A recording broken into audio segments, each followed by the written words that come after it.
নমস্কার। বাংলার সেরা গল্পে সবাইকে জানাই স্বাগত। শুরু করছি আজকের গল্প। আজ পড়ে শোনাব আশাপূর্ণা দেবীর লেখা গল্প ঘুষ। তাহলে শুরু করি গল্প ঘুষ।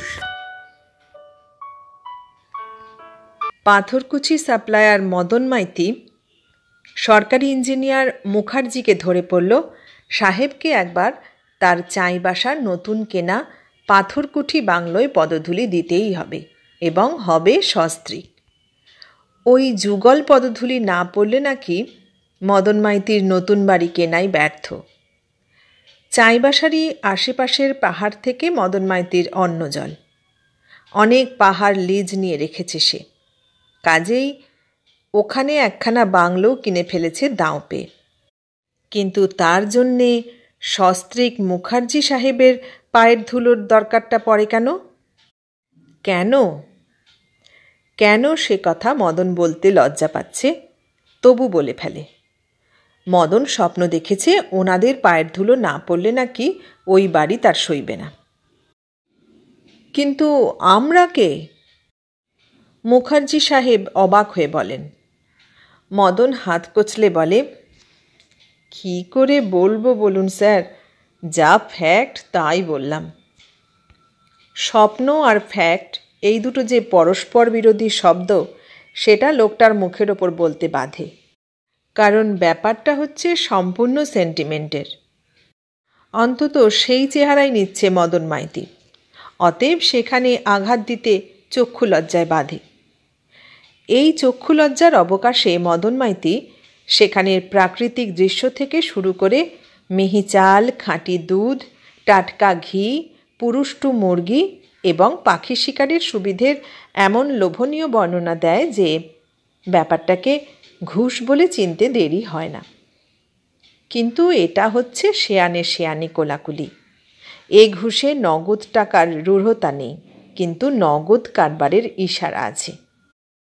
সম্প্রতি যে মুখার্জির হাত দিয়ে একটা নয়া ব্রিজের পত্তন হচ্ছে, তার মাল মশলার জন্যে সরকার থেকে টেন্ডার ডাকা হয়েছে। মদন মাইতি তার প্রার্থীদের মধ্যে একজন। আর পাথরকুচি পছন্দর দায়িত্ব সরকারি ইঞ্জিনিয়ার মুখার্জি সাহেবের।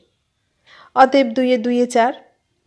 মদন মাইতি যদি নিজের পেট্রোল পুড়িয়ে সাহেব মেম সাহেবকে কলকাতা থেকে চাইবাসায় তার নিজ বাসায় পায়ের ধুলো দেওয়াতে নিয়ে গিয়ে খাইয়ে দাইয়ে প্রাকৃতিক দৃশ্য দেখিয়ে উপরন্তু পাখি শিকার করিয়ে ফের আবার পেট্রোল পুড়িয়ে যথাসময়ে সাহেবকে সস্থানে ফেরত দিয়ে যায়, এবং ফেরত গাড়িতে মনখানেক সরু চাল, 10-2 খাঁটি ঘি আর ডজনখানেক পুরুষ্টু মুরগি তুলিয়ে দেয়, দেবেই অবধারিত, তাহলে সাহেব সরকারি অর্ডারটা মদন মাইতিকে পাইয়ে না দিয়ে কি অন্য ফালতু লোককে দেওয়াতে যাবেন? যাবেন না, যাওয়া সম্ভব নয়। মদনের পাথরকুচি মুখার্জি সাহেবের পরীক্ষার চশমায় প্রথম শ্রেণীর বলে গণ্য হবে। মুখার্জি সাহেব জেনে বুঝেই টোপটিক গেলেন, কারণ প্রস্তাবটা বেশ লোভনীয় লাগে। অনেকদিন এমন একটা প্রমোদ ভ্রমণের সুযোগ আসেনি, কিন্তু এক কথায় তো রাজি হওয়া যায় না। তাই যদিও মনে মনে বলেন, তুমি মদন মাইতি, তুমি হচ্ছ একটি ঘুঘু নম্বর 1, তাই তুমি স্বপ্ন দেখবার আর সাবজেক্ট খুঁজে পেলে না, আমাদের পায়ের ধুলোয় স্বপ্ন দেখতে বসলে। তথাপি মুখে ভারী একটা বিপন্ন ভাব দেখান। এ কি মুশকিল বলো দেখি, তুমি কিনলে বাড়ি আর তাকে পয়মন্ত করতে যেতে হবে আমাদের? আমরা কে? তুমি বরং তোমার গুরু টুরুকে নিয়ে যাও। ঘুঘু নম্বর 1 মদন মাইতি করজোরে বলে, আপনারাই আমাদের গুরু গোবিন্দ একধারে সব সাহেব, তবু অকারণে আপনাকে এ জ্বালাতন করতাম না, যদি না স্বপ্নটা ঠিক ভোরের হতো। অর্থাৎ স্বপ্নটা মাঝরাত্রিরের হলে যদি বা ছাড়ান ছিল সাহেবের, ভোরের হওয়ায় ছাড়ান ছোড়ন নেই। সাহেব অবশ্য মনস্থই করে ফেলেছেন প্রস্তাবটা গ্রহণ করবেন। তবু কিছুটা খেলান। কথার খেলায় খেলাতে থাকেন। রাতে একটু হালকা করে খেয়েও মাইতি, যাতে ভোর পর্যন্ত পেট ভার না থাকে। ভয় আর কুসংস্কার এরা দুটি হচ্ছে কুকুরের জাত, বুঝলে মাইতি? যত প্রশ্রয় দেবে তত বাড়বে।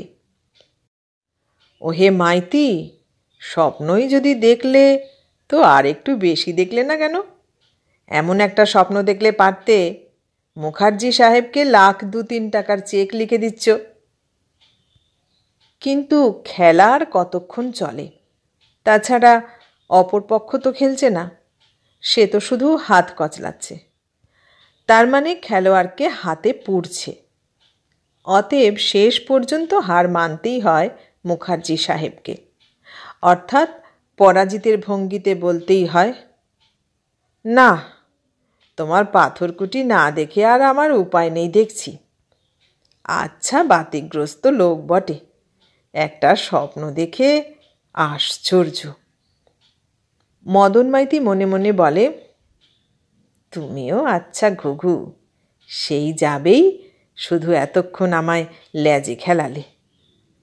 কিন্তু মুখে বলে, সাহেব, হাতে চাঁদ পাওয়ার কথাটা শুনেই এসেছি চিরকাল, মানে বুঝতাম না, আজ সেটার মানে বুঝছি। তুমি তো বলে বসছো চাঁদ পেলে। এখন তোমাদের মিসেস মুখার্জি রাজি হন কিনা দেখি। হবেন স্যার, স্বপ্ন দর্শনের কথাটা বুঝিয়ে বলবেন। ওই রাবিশ মার্কা লোকটার সঙ্গে কি এত কথা হচ্ছিল? মিসেস ঠোঁট বাঁকিয়ে বলেন, কথা আর ফুরোয় না। আরে ও হচ্ছে মদন মাইতি, একটা মজার স্বপ্ন দেখেছে সেই কথা বলছিল। চমৎকার, তোমার বুঝি চাকরি গেছে, তাই বসে বসে স্বপ্ন কথা শুনছিলে? স্বপ্নটা ভেরি ইন্টারেস্টিং, বলে মুখার্জি সাহেব টাই কোট খুলতে থাকেন। মিসেস নির্লিপ্ত গলায় বলেন, কিছু খাবে না স্বপ্নেই পেট ভরে গেছে? তা সত্যি বলতে পেট না হোক মনটা বেশ ভরা ভরা লাগছে। মুখার্জি সাহেব স্ত্রীর পাশে বসে পড়ে বলেন, শুনলে তুমিও খুব খুশি হবে।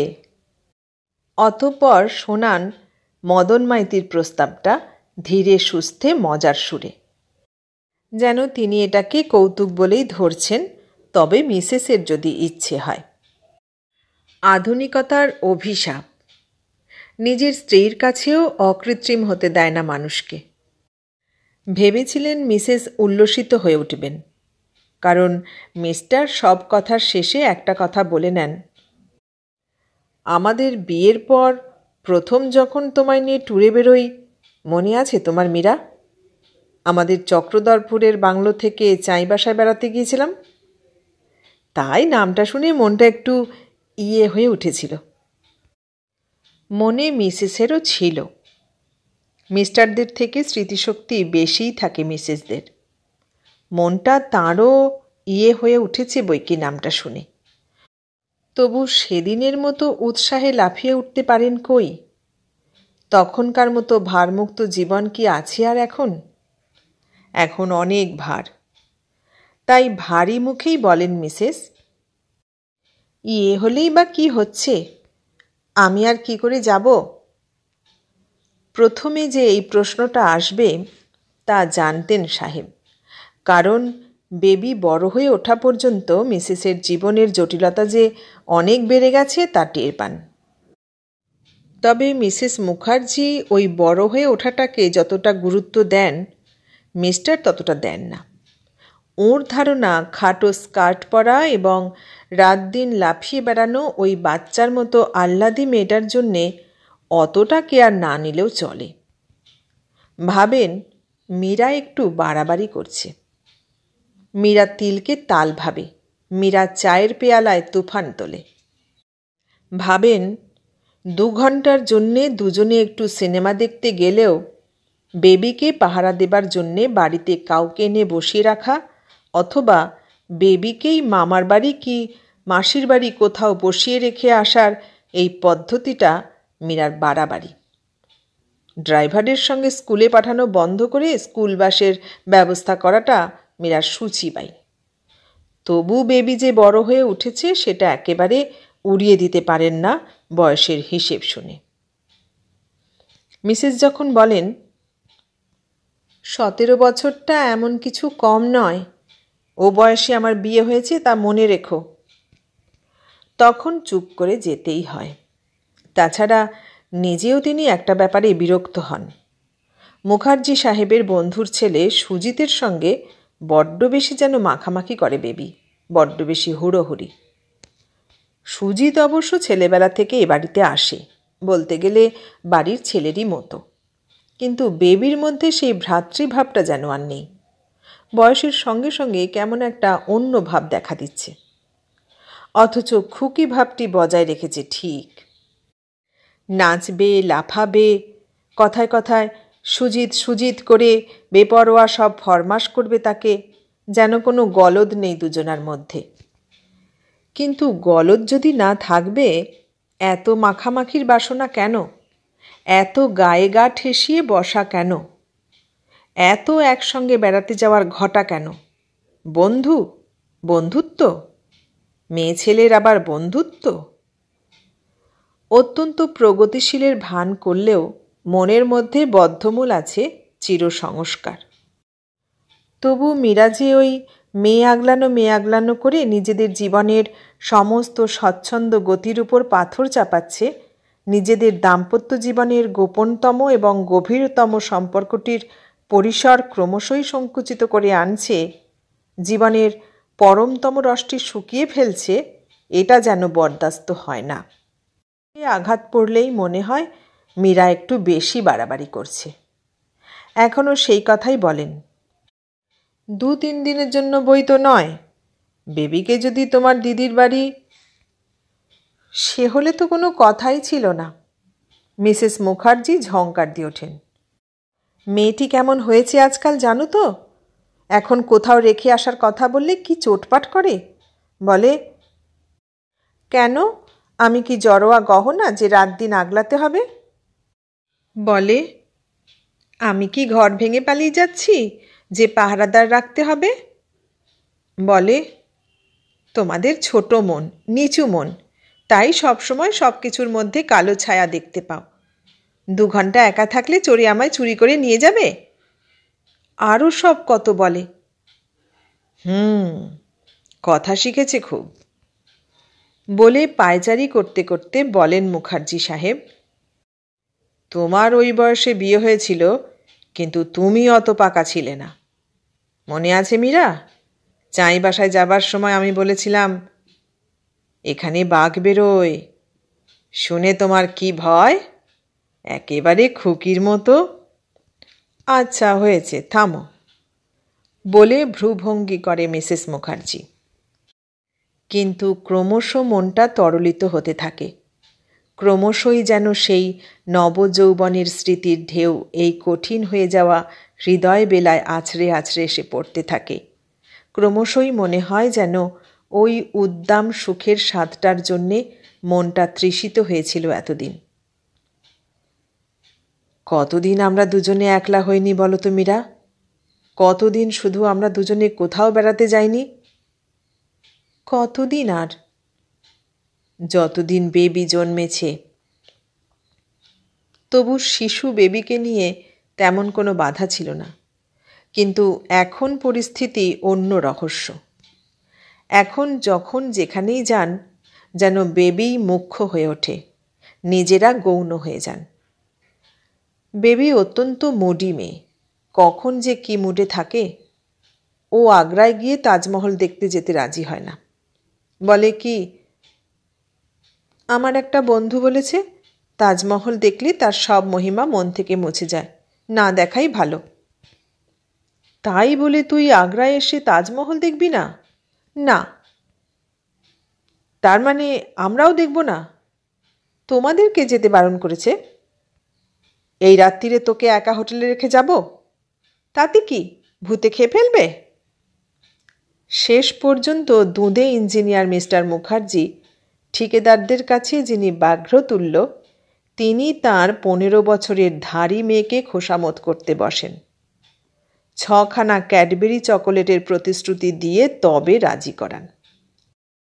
বেবির ইচ্ছে, বেবির পছন্দ, বেবির রুচি, এই তালেই তাদের যুগল জীবন নিয়ন্ত্রিত, যেন বেবিই তাদের জীবনের প্রভু। বেবির অশোভনতাকে তারা তীব্র শাসনে সংযত করে তুলতে সাহসী হন না, শুধু সামলে বেড়ান, আগলে বেড়ান। সেই নীরস কঠিন কাজটি মিসেস মুখার্জির। তাই হঠাৎ আজ যখন মুখার্জি সাহেব বলে উঠলেন, কতদিন আমরা শুধু দুজনে বেড়াতে যাইনি মীরা, তখন সমস্ত শরীরের মধ্যে একটা আলোড়ন এলো মীরা মুখার্জির। না, নিজেদের জীবন বলতে আর কিছুই অবশিষ্ট নেই তাঁদের। তাঁরা যেন একটা দাসত্বের শৃঙ্খলে বাঁধা পড়ে বসে আছেন, যেন তাঁদের প্রভুকন্যাকে পালন করছেন। তাই বেবি যখন ভিজে বেড়াল সুজিতটাকে টেনে টেনে ল্যা করে বেড়ায়, যখন নিজের স্বাস্থ্যসম্পন্ন ভরাট যুবতী দেহটাকে খুকির পোশাকে ঢেকে অশোভনভাবে ধিঙ্গিপনা করে বেড়ায়, তখন মীরা মুখার্জি চোখ রাঙিয়ে খবরদার বলে উঠতে পারেন না, ফের যদি তুই ওই গোপ গজানে ছেলেটার সঙ্গে হুড়োড়ি করে বেড়াবি তো দেখাবো মজা। না, এসব সাহস হয় না। মীরা মুখার্জিকে তখন কেবলমাত্র ললিত মধুর কণ্ঠে বলতে হয়, ছি বেবি, সুজিতকে তুমি এত জ্বালাতন করছো কেন? নয়তো বা বলতে হয়, সুজিত সোনা ছেলে তুমি, ওই রাক্ষসীটার সব জবরদস্তি শোনো কেন? শুনো না তো। উপায় কি? এছাড়া আর উপায় কি? এই নাকি যুগের হাওয়া। এই উদ্ধত অবিনয়ী অবাধ্য যুগে ওরাই হচ্ছে যুগের রাজা। তবু বেবি যে এতটা রাজাগিরি করবে তা ভাবেননি মীরা মুখার্জি। মদন মাইতির প্রস্তাবের বিবরণ শোনা মাত্র প্রথমেই বলে উঠল, ও মাই গড, স্বপ্নালু ব্যাপার। ও বাপি গো, তোমার ওই লোক এ কথা বলেনি তো স্বপ্ন দেখেছে আমার মা ওর পূর্বজন্মে মা ছিল? মুখার্জি হেসে ওঠেন, না, অতটা বলেনি। যাক, বললেও ক্ষতি ছিল না। বেচারি মার একটিও পুত্র নেই, থাকার মধ্যে এই এক ধিঙ্গি অবতার গুণবতী কন্যে। তবু একটি পুত্ররত্ন লাভ হতো। যাক, ওনার প্রস্তাব গ্রহণ করা হয়েছে তো? মিস্টার ও মিসেস অলক্ষ্যে পরস্পরের মুখ চাওয়াচাই করে অপ্রতিভ গলায় বলেন, এত করে বলল, না করা গেল না। বেবি একটা গোড়ালির উপর ভর করে বারতিনিক পাক্ষে ফ্রকের ঝালর নাচিয়ে বলে ওঠে, গুড, না করবেই বা কেন? এমন একটা চার্মিং ব্যাপার, গাড়িতে যাওয়া আসা, প্রাকৃতিক দৃশ্য, তদুপরি পক্ষী শিকার। হা, কি মজা, কি মজা। বেবি 5 বছরের শিশুর মতো হাততালি দিয়ে বলে, উফ বাপি, আমার নাচতে ইচ্ছে করছে। সুজিতটা শুনে একেবারে থ হয়ে যাবে। আচ্ছা বাপি, যেন হঠাৎ মনে পড়েছে এইভাবে বলে ওঠে, সুজিতটাকেও তো সঙ্গে নিলে হয়, বেশ মজা হবে। মজাটা কার হবে এবং কিসে হবে তা অবশ্য বোঝা গেল না, কিন্তু কর্তাগিন্নি প্রমাদ গোনেন। সর্বনাশ, বেবি তাহলে ধরেই নিয়েছে 3 জনেই যাওয়া হবে। সেরেছে। মুখার্জি সাহেব অসহায়ের মতো মেম সাহেবের মুখের দিকে তাকান। ভাবটা যেন, নাও এখন তুমি বোঝো।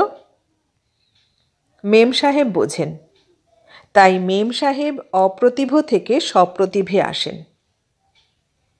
ও মা, তুই কি করে যাবি? তোর পরীক্ষা। পরীক্ষা? কিসের আবার পরীক্ষা এখন? না, পরীক্ষা টরীক্ষা কিছু নেই আমার। বাপি, তুমি এক্ষুনি আমার স্কুলে চিঠি দিয়ে দাও, 4 দিন ছুটি চাই। মুখার্জি সাহেব হতাশ দৃষ্টিতে আকাশের দিকে তাকান। বোঝেন, দুজনে একলার সুখস্বাদের আশা খতম। কিন্তু মেয়ে মানুষ সহজে আশা ছাড়ে না। মীরা মুখার্জিও ছাড়েন না। তিনি শক্ত হাতে হাল ধরেন। না দেখো, নেহাত লোকটার কথায় পড়ে যাওয়া। বাড়ি শুদ্ধ গেলে হয়তো হাসবে। আমরা এমন ভাব দেখাবো যেন আমোদ আহ্লাদ কিছু নয় বাবা, নেহাত তুমি বলেছ তাই। তুই এ দুদিন তোর বড় মাসির কাছে। বেবি খুকিপনা করে বলে সত্যি কিছু আর খুকি নয় যে এই কাঁচা যুক্তিতে তাকে ভোলানো যাবে। সে হঠাৎ বন্দুকের গুলির মতো ছিটকে ওঠে। আহ্লাদ পেয়েছ? নিজেরা মজা করে নাচতে নাচতে চাই বাসায় বেড়াতে যাবেন, আর আমি বড় মাসির বাড়ি? কখনো না, কারো বাড়ি ফাড়ি গিয়ে থাকতে পারবো না আমি। তাহলে আমারও যাওয়া হয় না, মীরা মুখার্জি বলেন। কেন, তোমায় যেতে কে বারণ করেছে? বেবি কড়া গলায় বলে, তুমি কি বসন্তকেও নিয়ে যাচ্ছ? বারে, ওকে কেন? মিয়নো গলায় বলেন মীরা মুখার্জি। তবে আমার কি? বেবির কণ্ঠ উচ্চগ্রামে। বসন্ত রাঁধবে, কুসুম বাসন মাজবে, আমি মনের আনন্দে হাত পা ছড়িয়ে থাকব। চমৎকার, একা বাড়িতে রেখে যাব তোকে? তা তোমাদের যখন যাওয়াটা বিশেষ দরকার, তোমাদের পায়ের ধুলো না পড়লে তার বাড়ি ভূমিকম্পে পড়ে যাবে, তখন তাই থাকতে হবে। তবে তুইও চল, 2 জন আর 3 জন। সমস্ত বাসনার মূলে কুঠারাঘাত করেন মীরা মুখার্জি। কিন্তু করলে কি হবে? বেবির তো তখন মন ঘুরে গেছে। ও একবার যখন না শুনেছে আর যায়, এমন হ্যাংলা নয় বেবি মুখার্জি। ঠিক আছে, আমি যাব না, বললেন মীরা মুখার্জি। অন্তরালে গিয়ে, তুমি একাই যাও। মিস্টার মুখার্জি ঊর্ধ্বনেত্রে বলেন, কেউই যাবে না। বাহ, লোকটা তো প্রোগ্রাম করলো, কি বলবে? আমিও মনে মনে অনেক প্রোগ্রাম করে ফেলেছিলাম। সে তো আমারও, কিন্তু দেখলে তো মেয়ের মেজাজ। আমি আর কি করে। হঠাৎ কি হয়? মুখার্জি সাহেব চড়া গলায় বলে ওঠেন, না, তুমিও যাবে। চোরের ওপর রাগ করে মাটিতে ভাত খেয়ে কোনো লাভ নেই। ওই একটা মেয়ের জেদের জন্যে আমাদের সব গেল। থাক ও একা। ওর তো তাতে বড় ক্ষতি, মীরা মুখার্জি বলেন। চিন্তা আমাদেরই। চিন্তাটা একটু কমাও। যাবার ঠিক করো। কুসুমকে একটা দিন রাখো। মীরা মুখার্জি স্বামীর এ মূর্তি চেনেন। দৈবাতি এ রূপ দেখা যায় তার, কিন্তু তখন আর ব্রহ্মা বিষ্ণু এলেও টলাতে পারে না তাকে। অতএব যাত্রার গোছ করতেই হয় তাকে। কিন্তু বেবি যেন সতীন ঝির মতো ব্যবহার করছে। এই বলছে, খিদে পেয়েছে, তক্ষুনি বলছে, খাবো না। এই বলছে, মাথা ধরেছে, তক্ষুনি এমব্রয়ডারি নিয়ে বসছে। মীরা মুখার্জি যা কিছু দেখিয়ে দিয়ে যেতে চাইছেন তাকে কিছু দেখছে না, এলোমেলো করে বেড়াচ্ছে। রীতিমতো ইচ্ছাকৃত উৎপাত। ব্যাপার কি রে বাবা, একা বাড়িতে কিছু করে বসবে না তো?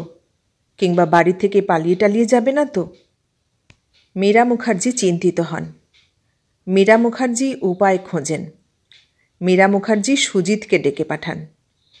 মিনতি করে বলেন, সুজিত, বিশেষ কাজে 3-4 জন্য তোমার কাকাবাবুকে আর আমাকে বাইরে যেতে হচ্ছে।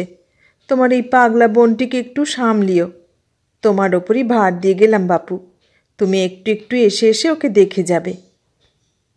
বেবির মুখের চামড়ার নিচে হাসির হিল্লোল খেলে। তবু বেবি চড়া গলায় বলে, ও ভার, ভারী মানুষ, তাকে আবার ভার। এই সুজিত, খবরদার, তুমি এই 4 দিন আসবে না। এই সময় মদন মাইতির গাড়ি এসে দাঁড়ায়। মুখার্জি দম্পতি উঠে পড়েন। গাড়ি ছেড়ে দিলে সুজিত 2 হাত উল্টে বলে, তাজ্জব, হঠাৎ কি হলো বলো দেখি বেবি? শ্রীমতী কাকিমা এমন উদার হয়ে গেলেন যে? বাবা, ইদানিং তো ওকে দেখলেই আমার হৃৎকম্প হতো। যা জ্বলন্ত দৃষ্টিতে তাকান, যেন ভস্মীভূত করে ফেলবেন। আরে একেবারে বেড়ালকে ডেকে মাছ রক্ষার দায়িত্ব স্থাপন। ওহ, ভারী যে কথা শেখা হয়েছে। বেড়াল, মাছ, অসভ্য কথাকার। বেবির গায়ে লেপ্টে থাকা হাত কাটার টিউনিক। বেবি হাত বুলিয়ে বুলিয়ে সেটাকে আরও চোস্ত করতে করতে বলে, ব্যাপারটা বুঝতে আটকাচ্ছে কেন তোমার? ব্যাপার তো একেবারে জলের মতো সোজা। বাবার ওই মদন মাইতি যে জন্যে মা বাবাকে নিয়ে গেল, মাও সেই জন্যেই তোমার উপর আমার ভার দিয়ে গেল। স্রেফ ঘুষ। এতক্ষণ শুনলেন আশাপূর্ণা দেবীর লেখা গল্প ঘুষ। কেমন লাগলো গল্পটা? ভালো লাগলে লাইক, কমেন্ট, শেয়ার করবেন। আর নতুন বন্ধু হলে সাবস্ক্রাইব করার অনুরোধ রইল। সবাইকে অনেক ধন্যবাদ জানিয়ে আজ এখানেই শেষ করলাম।